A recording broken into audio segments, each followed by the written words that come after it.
Hello, today we're going to talk about Chapter 21, the diseases of the genitourinary system, and this corresponds to Chapter 14 in the code book. The term urinary tract infection is used to cover many things, and I have listed here the three things that you'll see most commonly as infections that are referred to as urinary tract infections. The codes for UTIs differ in that some include the name of the organism and some do not. So when there is no subterm for that organism that causes the infection, we have to code the condition and then have an additional code from the categories B95 through B97.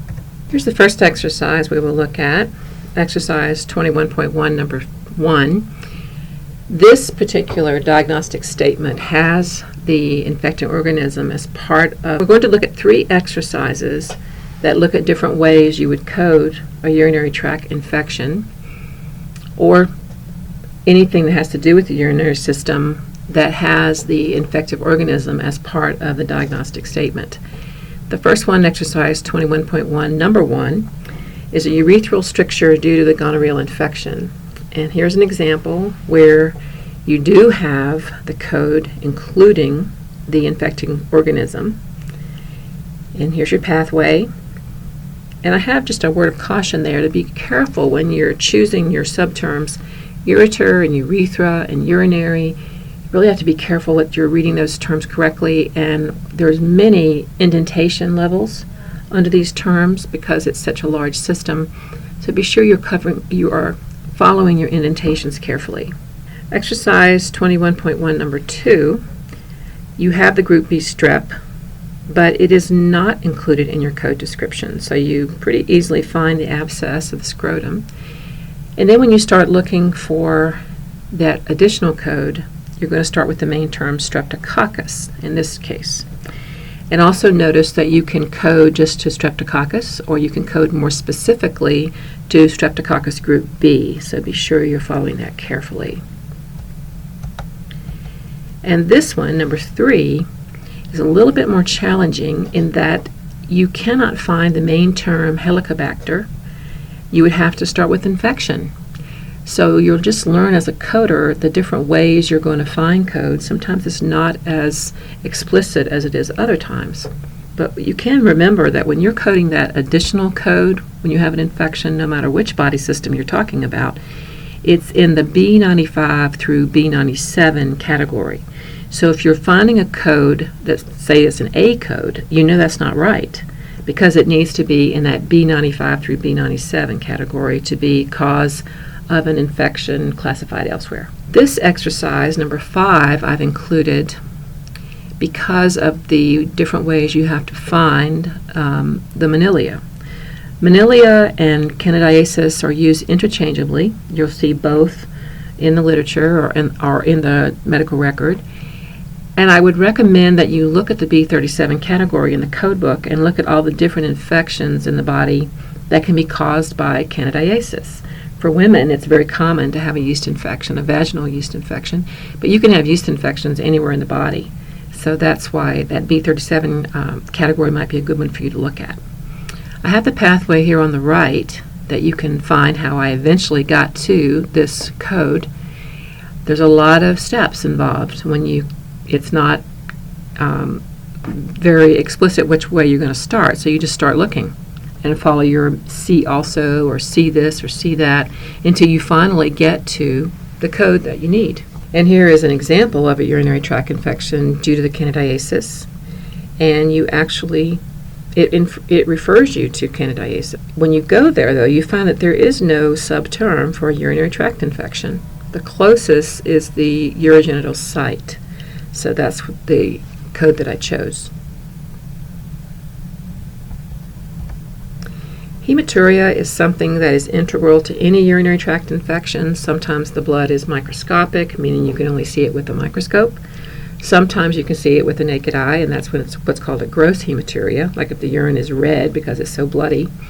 If the provider is documenting that hematuria is excessive, then you would code the gross hematuria, but otherwise, you just know that hematuria is integral to any urinary tract infection and you do not code it. Urinary incontinence is something that can occur in both male and female patients. You see it in women primarily because of childbearing, and in men following prostate surgery. Urge incontinence is just when you can't hold it. That's something very common with aging as well. And a patient can have a mix of the stress and the urge incontinence. You can also have incontinence due to cognitive impairments or physical mobilities or immobilities. That is an R code, not an N code. You can have urinary incontinence of non-organic, meaning it's more of a mental health, behavioral issue. That is an F code, F98, enuresis, not due to a substance or a known physiological condition. But no matter what is causing your incontinence, if you know what that underlying cause is, that is coded first, and then your urinary incontinence code. Chronic kidney disease, we've looked at it in a couple of body systems. It's important to remember that develops as a complication of other diseases. And your coding handbook mentions the diseases here that are on this slide. And how you sequence those codes is going to be based on your instructional notes and your excludes one, excludes two notes in the tabular once you found your code. Stages of CKD are based upon the glomerular filtration rate. I have here the components of that calculation, how the doctor comes up with that. But basically what happens is as your kidney disease gets worse, your glomerular filtration rate number goes down. So that is how these stages, stage 5 is worse than stage 1, for example. When you get to end-stage renal disease, it's important to remember that's the last stage, and the patient either has to go on dialysis or receive a kidney transplant to continue to live. If a patient is getting end-stage renal disease and dialysis, you must remember to add that Z99.2 code anytime you report that. And this last bullet point, you might see in the medical record that if a doctor has documented that a patient is stage 5 but is requiring chronic dialysis, the coder is not going to code stage 5. The coder is going to immediately go in and code the end-stage renal disease in 18.6 and the dialysis Z99.2, following the instructional notes that's under the excludes one note there at 18.5. So just as there are times when a coder can make a decision that isn't based on the provider's documentation, and this is one of those times. I've added a few slides about dialysis because unless you've known someone who's been on dialysis or worked in the field, you may not realize all that goes into that. Hemodialysis. Hemo is blood. The blood is allowed to flow a few ounces at a time through this filter, and then it's returned back to the body. And a patient typically has to go to a dialysis center 3 times a week, 3 to 5 or more hours each visit, so it's very time consuming and life altering for someone to have to be on hemodialysis the rest of their lives. When a patient is going to be receiving hemodialysis, a AV or arteriovenous fistula is created by a surgeon because you need a very strong vessel that's going to be stuck repeatedly. Each time they have dialysis, there's going to be needles inserted in these veins.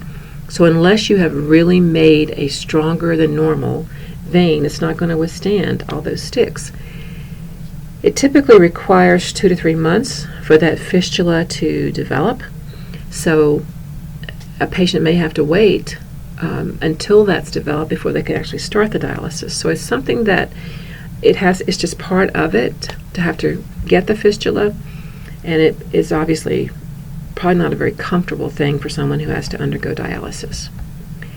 Here's an image I found on Google Images that shows that the dialysis nurse would have 2 needles inserted into the patient, into that vein. One is carrying blood from the body to the dialyzer, and the other one is carrying the filtered blood back to the body. In peritoneal dialysis, you've got this cleaning fluid that flows through a tube into the patient's abdomen and then pulls it back out after it's been filtered. Many times patients can do this independently at home. It doesn't involve all those hours at a dialysis center. But there's lots of reasons why a doctor might say the patient has to have hemodialysis or has to have peritoneal dialysis. It's the physician's decision which one works best for any particular patient. I wanted to just remind you about Google Images while I'm thinking of it. Anytime you want to see something, whether it's a disease process or a procedure in the hospital, a medical procedure, if you go to Google Images and search for that image, you're going to find hundreds of them, and you can just scroll through them. Because I'm a visual learner, anytime I see a picture like this or any other one, it helps me remember something about that process or that procedure or that body system. So I encourage you to take advantage of Google Image just to kind of help you with your learning process. And here is an exercise that has to do with that AV fistula. This one calls for a stenosis. And I chose this one to show you because I had a little bit of difficulty figuring out how they've coded it. They have gone in, I realize it's a complication of a procedure, so I started with complication, but the only thing that came close to giving me the right code was the catheter. And I found that primarily by looking at the subterm dialysis. So another example of how you really have to get very familiar with your code book and reading above and below any given main term to be sure you have chosen the most specific code you can find to describe a given situation. And here's another example that talks about the end-stage renal disease with hypertension and the dialysis status. And you notice that stage 5 chronic kidney disease, the hypertension because of that is the first code. That is an assumed relationship between hypertension and renal disease. You find that there's two different pathways there on the right that you could get to that I-12.0, but be sure that you include the end-stage renal disease and the dialysis as additional codes. Let's talk for a bit about BPH. Benign prostatic hyperplasia. You may also see it called benign prostatic hypertrophy. Either way, it's an enlargement of the prostate gland. The prostate gland is typically just a walnut-sized gland, very small, but the urethra goes right through it. And so when that prostate gland gets larger, the urethra is compressed, like you see here on the right in this image, and it causes all kinds of lower urinary tract problems for a gentleman with this problem.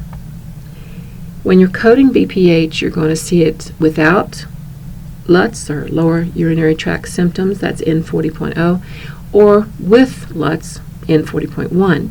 There is an instructional note under the N40.1 code that says use an additional code for any of these symptoms, and these are all taken right out of the book to show you all the things that might happen. It's very uncommon for someone who has enlarged prostate to not have these lower urinary tract symptoms. In fact, I've never coded someone that didn't have them. But I guess if it was early enough in the process, they may not have all the problems that they can have now. But these prostates can get as large as grapefruit size, which I can't even imagine how uncomfortable that would be. But that's why you get all those problems, because it's compressing the urethra. And here's an example of benign prostatic hypertrophy with urinary tract symptoms.